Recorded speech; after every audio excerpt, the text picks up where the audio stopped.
Mungkin banyak di antara kalian ngerasa healing itu harus naik pesawat, harus ke Bali, atau staycation mahal. Padahal yang sebenarnya kita butuhin bukan healing ke pantai, bukan resort, tapi ruang buat bernapas lega. Dan kabar baiknya, itu bisa lo mulai dari kamar lo sendiri. Hari ini kita bakal bahas kenapa healing itu bukan liburan mahal, dan gimana lo bisa mulai proses penyembuhan diri dari tempat yang paling dekat, yaitu kamar lo sendiri. Dan ini berdasarkan pengalaman dan perjalanan gua. Jadi gua bakal sharing pengalaman dan cara gua healing versi gua. Di sosmed, banyak yang ngerasa healing itu harus nginep di hotel, pijat, jalan-jalan ke pantai atau kemana aja.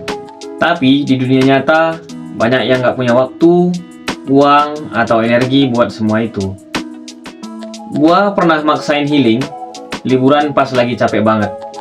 Tapi baliknya malah makin stres. Kenapa? Karena yang gue bawa pulang bukan ketenangan, tapi tagihan.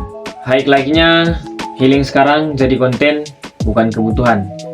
Banyak Gen Z yang ngerasa FOMO karena nggak bisa ikutan gaya healing versi estetik. Dampak salah paham tentang healing yang perlu kalian tahu.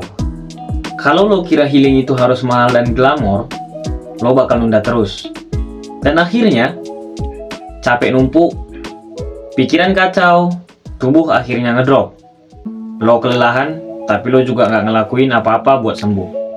Contoh nyatanya, gangguan tidur, otomatis lo nggak bakal bisa fokus ketika lo kurang tidur. Emosi meledak-ledak, kalau udah emosian itu semuanya pasti di luar kendali. Overthinking dan burnout ringan yang nggak dirawat. Kalau udah begini, lo nggak akan bisa mikir jernih, dan sebaiknya lo nggak ambil keputusan di saat pikiran nggak jernih. Insight-nya, healing bukan soal tempat, tapi soal ruang mental dan emosional yang lo ciptakan. Lo bisa mulai dari healing starter pack di kamar lo sendiri. Pertama, bersih-bersih kamar. Kalau kamar bersih, sama dengan bersihin isi kepala kita juga. Sederhana, tapi efeknya gila. Kamar yang rapi sama dengan kepala yang lebih tenang. Lo nggak sadar betapa ruang berantakan bisa menambah beban mental kita. Lo bisa stres dan mengalami gangguan kecemasan. Kamar yang berantakan menciptakan visual noise yang membuat otak kita kesulitan fokus. Otak terus-menerus menerima sinyal bahwa ada tugas yang belum selesai hingga memicu stres kronis. Selanjutnya, mood kita bisa menurun. Akhirnya, kekacauan bisa menciptakan perasaan kehilangan kendali dan kewalahan. Ini memicu emosi negatif seperti frustasi, rasa bersalah, atau bahkan keputusasaan. Yang kedua, coba lakuin digital detox 30 menit sehari. Matikan HP, atau kalau lo nggak bisa benar-benar matiin HP, minimal silent notif IG, TikTok, dan WhatsApp jika bisa. Ganti dengan journaling, stretching, atau baca satu halaman buku. Efeknya luar biasa, menurunkan simulasi otak, dan bikin pikiran gak gampang overheat. Dan itu akan sangat membantu kinerja otak kita lebih produktif.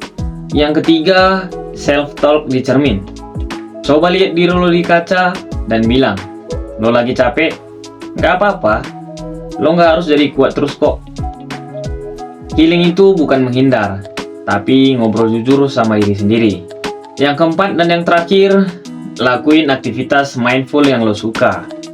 Contohnya, lo suka apa? Bisa menggambar, olahraga kecil, journaling, stretching, rebahan sambil dengerin musik calming, atau apapun yang lo suka tapi ngebantu otak lo lebih fresh. Kuncinya, ada momen buat diam dan ngerasain hidup. Healing bukan tujuan, tapi kebiasaan.